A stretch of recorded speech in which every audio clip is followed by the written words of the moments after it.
I stood at the gas station counter, arms full of snacks, for the long drive ahead when I glanced out the window and saw our family SUV pulling away. At first I thought they were just repositioning the car. Then I noticed my luggage sitting alone on the curb. I rushed outside just in time to see my brother Kyle hanging out the passenger window laughing. My father gunned the engine. I heard him say, "Let's see if he can make it back on his own."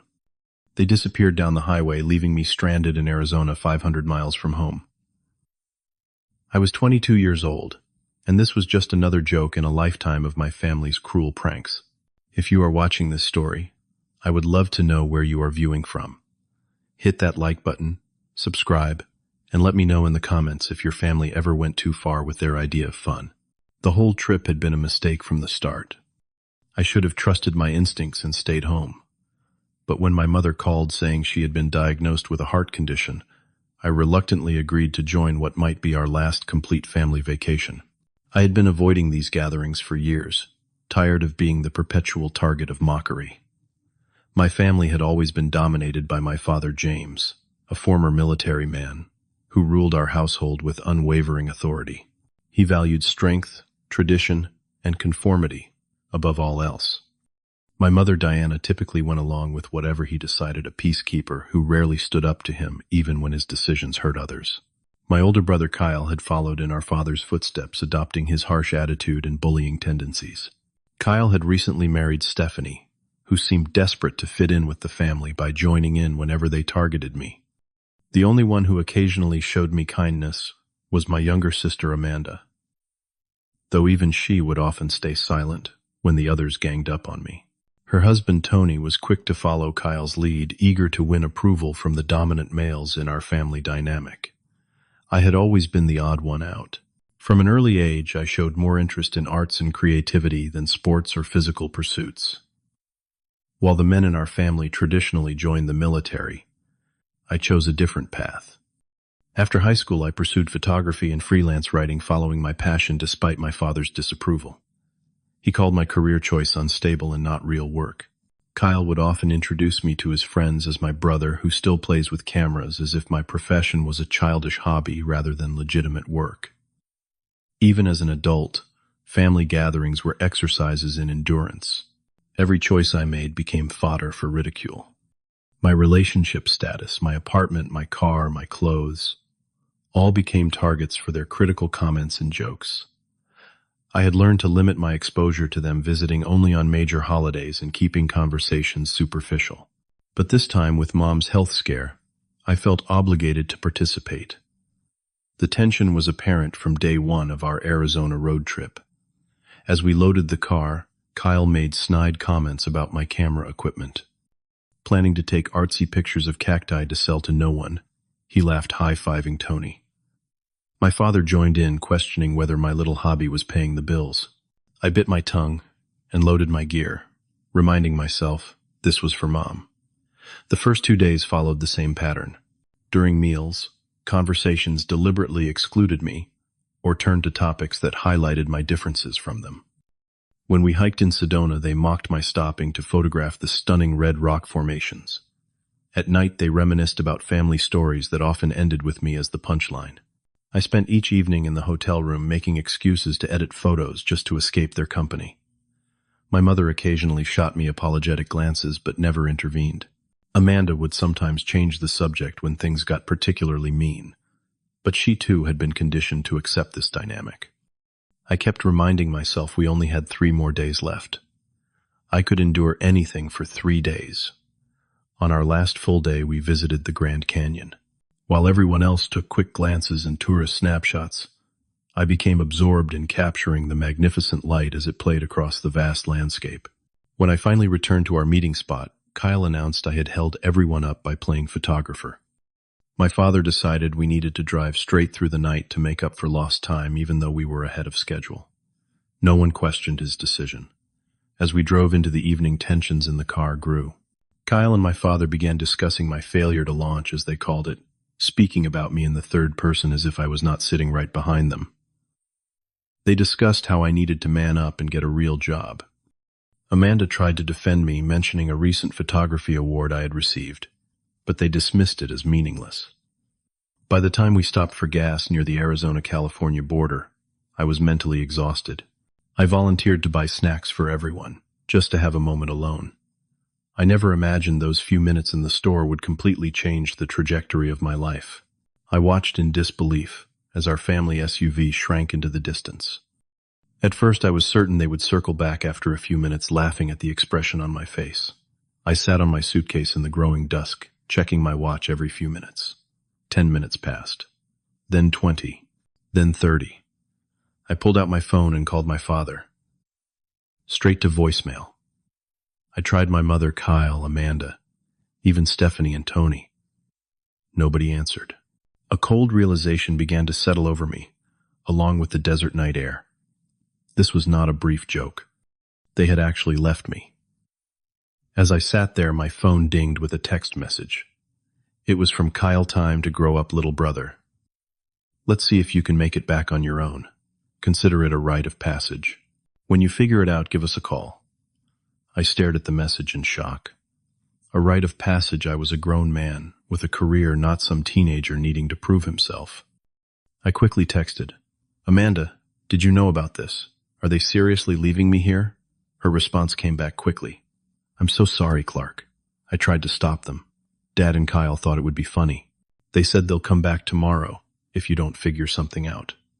This is so wrong. I'm really sorry. The reality of my situation began to sink in. I was stranded at a gas station just outside of Kingman, Arizona, more than 500 miles from our home in Northern California. I checked my wallet. $42 in cash. My credit card was in my travel bag, which had been in the trunk of the car. All I had was my phone ID and the cash in my pocket. I approached the gas station attendant, a bored-looking teenager who barely looked up from his phone when I explained my situation. Your family just left you here, he asked, finally showing some interest. That's messed up, man. Is there a police station nearby? Someone who could help, I asked. He called the local sheriff's department, but their response was disappointing. Since I was an adult and not in any immediate danger, and since this appeared to be a family prank, there wasn't much they could do. They suggested I find a motel for the night. As I contemplated spending most of my cash on a room, a weathered-looking truck driver named Jack overheard my conversation. Where you trying to get to, son? He asked, his voice gravelly but kind. Northern California. Near Sacramento, I replied, feeling a wave of helplessness. I'm heading to Barstow tonight. Not all the way, but it's in the right direction. If you want a lift, he offered. I considered my options. Wait here for my family to return and face their mockery, or take a chance on forging my own path. In that moment, something shifted inside me. A lifetime of putting up with their disrespect crystallized into a single thought. Why go back to people who would do this to me? Thank you, I said to Jack. I really appreciate the ride. As we pulled away from the gas station, I watched the place where my family had abandoned me grow smaller in the side mirror. I felt a strange mixture of anxiety and liberation washing over me. During our drive, Jack shared stories from his 30 years on the road. When I explained my situation, he nodded thoughtfully. Family can be toxic sometimes, he said. 10 years ago, I cut ties with my brother after he stole my savings. Best decision I ever made. Sometimes the family you're born into isn't the family you're meant to stay with. His words resonated with me in a way I couldn't fully articulate yet. We drove through the desert night, the highway stretching before us, like a ribbon of possibility. Jack dropped me off at a truck stop in Barstow around midnight. I thanked him and used some of my money to buy a cheap burger before considering my next move. I checked my phone again. 3 missed calls from Amanda, but nothing from anyone else. I called her back. Clark, where are you? Are you okay? Her voice was frantic. I'm fine, I said, surprised by the steadiness in my voice. I got a ride to Barstow. Dad says they're coming to get you tomorrow. They thought you would just call right away, begging for help. I felt a surge of anger rise in my throat. So, this was some kind of test, to see if I would beg. I think they thought it would be funny, but now Mom is worried sick. Worried sick. She was in the car when they drove away, Amanda. She let this happen. There was silence on the line. Tell them not to bother coming, I said finally. I'll figure it out myself. I ended the call and turned off my phone. I would need to conserve the battery. That night I used $25 to get the cheapest motel room I could find.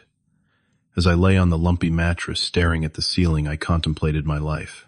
Every belittling comment, every dismissive gesture, every time my family had made me feel less than worthy, came flooding back. And for what? Because I chose a different path. Because I pursued a passion that made me happy. I turned my phone back on briefly before sleep. There were several texts and missed calls. One text from my mother. "This has gone too far. We're coming to get you tomorrow. Just stay where you are." I typed back, "No need. I'm figuring it out on my own just like you wanted." Then I turned off my phone again and made a decision that would alter the course of my life forever. Morning came with a clarity I hadn't felt in years. Instead of turning my phone back on, I left it off. I counted my remaining cash, $17, and walked to a local diner. Over the cheapest breakfast on the menu, I considered my options. I could wait for my family to find me, endure their condescending remarks about how this was for my own good, and return to the same dynamic that had been slowly crushing my spirit for decades. Or I could take this unexpected rupture as an opportunity. As I sipped the last of my coffee, a help wanted sign in the window caught my eye. The diner needed a dishwasher starting immediately. On impulse, I approached the manager, a woman named Maria, with kind eyes and a no-nonsense demeanor.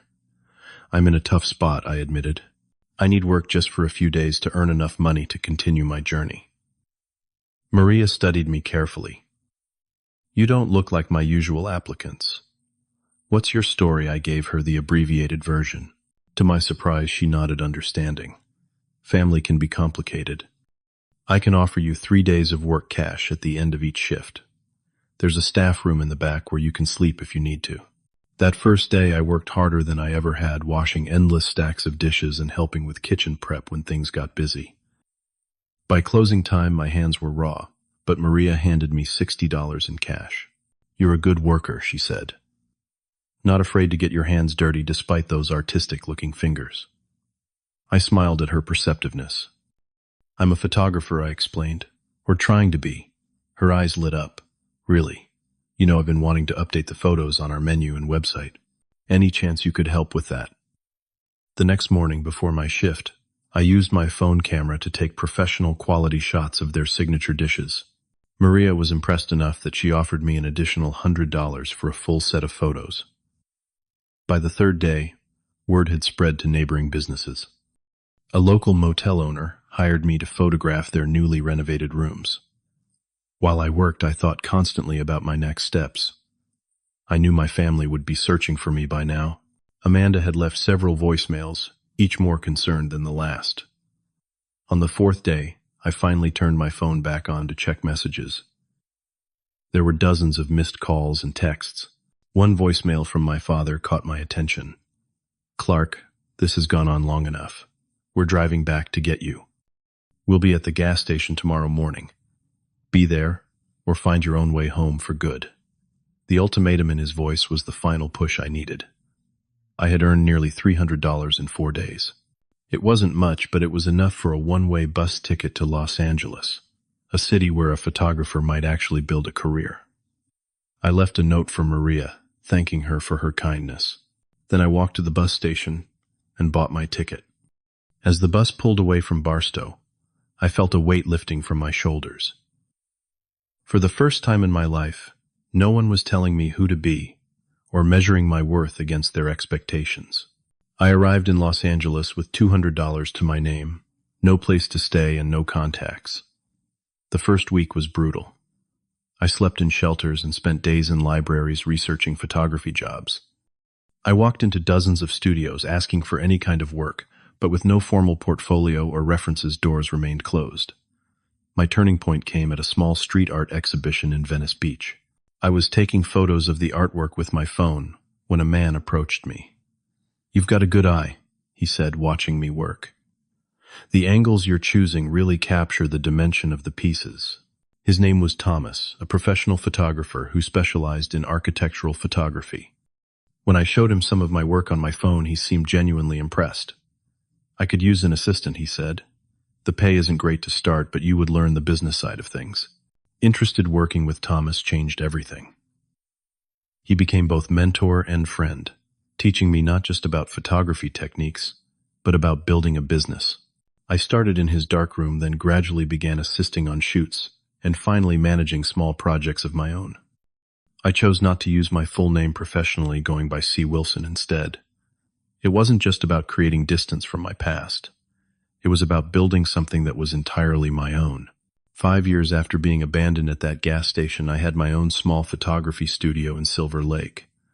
I specialized in artistic portraiture and had begun to make a name for myself in certain circles. My work had been featured in local galleries and a few magazine spreads. I had also met Sarah, a graphic designer who wandered into one of my exhibitions and challenged my interpretation of my own work. Her honesty was refreshing, her talent undeniable, and her smile disarming. We moved in together after 8 months, and she encouraged me to expand my artistic vision beyond what felt comfortable.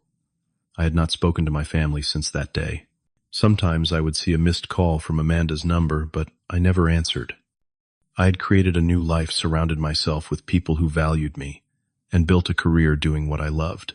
The painful irony was that my family's cruelest act had inadvertently given me the push I needed to truly find myself. On the 10th anniversary of what Sarah jokingly called my Independence Day, we celebrated the opening of my largest exhibition yet. The collection, titled Abandoned Perspectives, featured landscapes and structures left behind by time and circumstance, each one captured in a way that revealed unexpected beauty and desertion.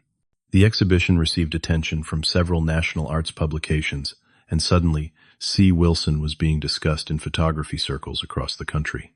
A major magazine did a feature on my work, including a brief interview where I mentioned being originally from Northern California. I didn't think much of that small biographical detail until 2 weeks later, when I looked up from my desk at the studio to see Amanda standing in the doorway. She was older, of course, but instantly recognizable. I felt the room tilt slightly. "Clark," she said, her voice breaking slightly. "It really is you." I stood frozen, unable to process the collision of my past and present. "How did you find me?" I finally managed. "The magazine article, the photos. They looked like yours somehow. I just knew." She took a tentative step forward. "We thought you were dead, Clark. For years we thought you had died somewhere alone." I gestured for her to sit, my mind racing. "I'm not dead. I'm actually doing very well." She looked around the studio, taking in the framed prints and awards. "I can see that." Her eyes filled with tears. "Mom died 2 years ago. Cancer. Until the very end, she kept your old phone charged, hoping you would call. There were 107 missed calls from you on it when we packed up her things." The information hit me like a physical blow. My mother keeping a phone charged for years on the slim hope of a call. The woman who had sat silently in the car while they drove away from me. "I'm sorry about Mom," I said finally. "But Amanda, you all left me there. You drove away laughing." "I know," she whispered. "It was horrible. We came back the next day, but you were gone." Dad filed a missing person report. Kyle hired a private investigator. We looked for years, Clark. I processed this information slowly. So the great joke backfired, and suddenly everyone cared. "It wasn't like that," Amanda insisted. "Well, maybe at first. But when we couldn't find you and days turned into weeks and months, everything changed. Dad had a breakdown. Kyle became obsessed with finding you. It destroyed them, what they did to you." I felt no satisfaction in hearing this. Only a complicated grief for years lost and relationships damaged beyond repair. "They want to see you," Amanda said. "Dad, Kyle, everyone. They're here in Los Angeles." "No," I said immediately. "I have a life here, a good life that I built without them. I'm getting married next year. I have friends who respect me. I have success doing exactly what they ridiculed me for loving." Amanda nodded, tears streaming now. "I understand. But Clark, carrying this anger, it's still giving them power over you." Her words stayed with me, after she left along with her phone number scrawled on a business card. That night, I told Sarah everything, the full story of my family and how I came to Los Angeles. "You never have to see them, if you don't want to," she said, holding my hand tightly. "But maybe hearing them out might help you finally close that door completely." After 3 days of internal debate, I called Amanda and agreed to a meeting. A neutral location, a restaurant downtown, just 1 hour. Seeing my father and brother again was surreal. My father looked shrunken somehow, the military posture gone, replaced by the stooped shoulders of an old man. Kyle seemed subdued, the aggressive confidence replaced by a nervous energy. "Clark," my father said, his voice rough with emotion. "Son." I sat across from them, keeping my expression neutral. "I agreed to listen," I said. "So talk." They explained how the prank was supposed to last only an hour, how they had circled back to find me gone, how they had searched hotels and bus stations. My father admitted it had been his idea, a misguided attempt to toughen me up. Kyle confessed that he had always been jealous of my creative talents and independence. "I thought making fun of your photography would somehow make my office job seem better by comparison," he said, unable to meet my eyes. "I was an insecure bully, and I'm sorry." Their apologies seemed genuine, their regret palpable. But 15 years of absence cannot be erased with a single conversation. "I appreciate you coming here," I said finally, "and I forgive you, because holding on to anger hurts me more than it hurts you. But forgiveness doesn't mean I'm coming back. You didn't abandon me for 1 day. Your attitude abandoned me my entire life."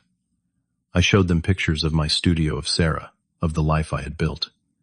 "You thought you were punishing me, but you actually set me free. I found my real family, people who value me exactly as I am." As I stood to leave, my father grabbed my hand. "We're still your family, Clark." I looked at him directly. "Family doesn't leave you stranded in the desert. Family lifts you up, they don't tear you down." I learned that from the people I chose to surround myself with after you drove away. I didn't completely cut them out of my life after that meeting. I allowed Amanda back in, fully attending her daughter's college graduation and sharing holidays occasionally. With my father and Kyle, I maintained limited contact, annual phone calls, and occasional emails. I introduced them to Sarah later, to our children, but always with clear boundaries.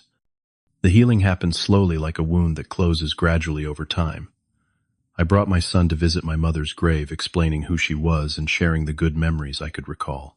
I sent family photos to Amanda, who shared them with the others.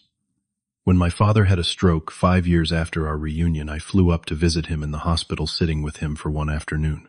The most profound changes came from them. My father, faced with his mortality, began to respect the life choices of those around him. Kyle discovered a passion for photography himself, taking classes at a community college and occasionally asking me for advice. They learned too late for our original relationship, but perhaps in time to create a new one. My latest exhibition opened last month, titled Journeys and Returns. It explored themes of departure and reconciliation. One piece featured a gas station at sunset, a solitary figure walking away from it into a vast landscape of possibility. My family came to the opening night. We didn't speak much, but their presence was acknowledgement enough of how far we had all traveled. Life rarely gives us clean resolutions or perfect endings. Sometimes, the deepest wounds leave permanent scars. But I've learned that defining yourself is an ongoing act of courage.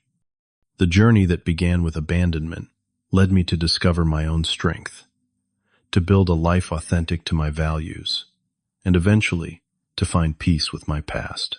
What has your journey taught you about family forgiveness and finding your own path? I would love to hear your stories in the comments below. If this resonated with you, please like this video and subscribe to the channel for more stories about overcoming life's unexpected challenges. And if you know someone who might need to hear that sometimes the hardest beginnings lead to the best destinations, share this with them. Thank you for listening to my story. Remember, sometimes to find yourself, you have to be willing to get lost first.